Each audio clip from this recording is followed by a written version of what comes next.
cross. 秋の海を見つめて思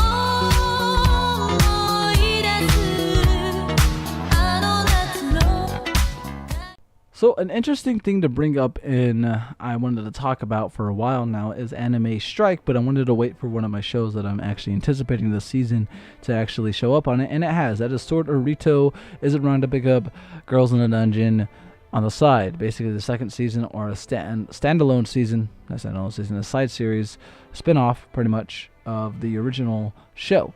So one thing I wanted to kind of note for you guys out there that are just watching this video, I'm like, so what? It's a new service, it's a new thing, and it's good because it's good for the industry, for like big accusations like Amazon to be invested in knowing that anime is a genre that they want to get into, that is something that they want to invest into.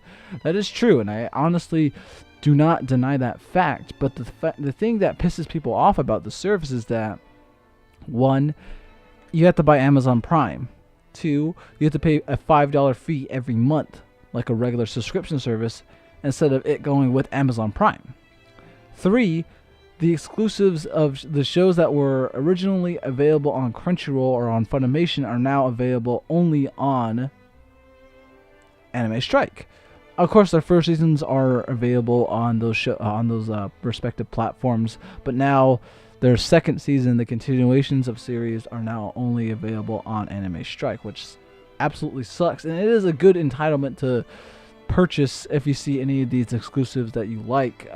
Personally, the only ones I am interested into is Seikonobi, How to Raise a Boring Girlfriend Season 2, and Sword Urito is the only 2 series that I'm interested, besides the rest being kind of something that I might want to look at. But regardless of that, though, that's about it.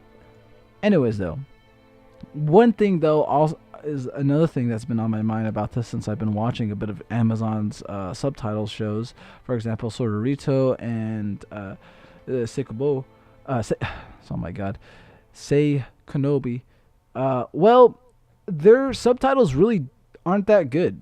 The grammar and everything is really off, and honestly, it's kind of weird, to be honest. It seems like they're just doing a direct translation from the Japanese version over to the subtitles. And the thing is, though, when it comes to Crunchyroll and Funimation, they kind of adjust them so that, they make sense in our terms, because a lot of the things they say over there in Japan and their grammar and their use doesn't make sense for our language and our reading. So that's why they adjust it to make it more sense and more coherent, and make it actually go with the show instead of making it sound all awkward and whatnot.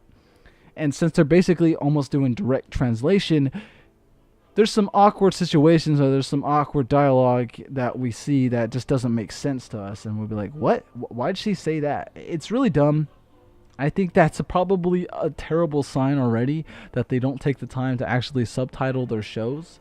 And I think they should take big notes and steps that Crunchyroll and Funimation took to make sure that their shows that are subtitled very well, translated very well, and coherent, so that they don't sound awkward or dumb, But that's not going to happen anytime soon, I think, but hopefully they do consider it for the future.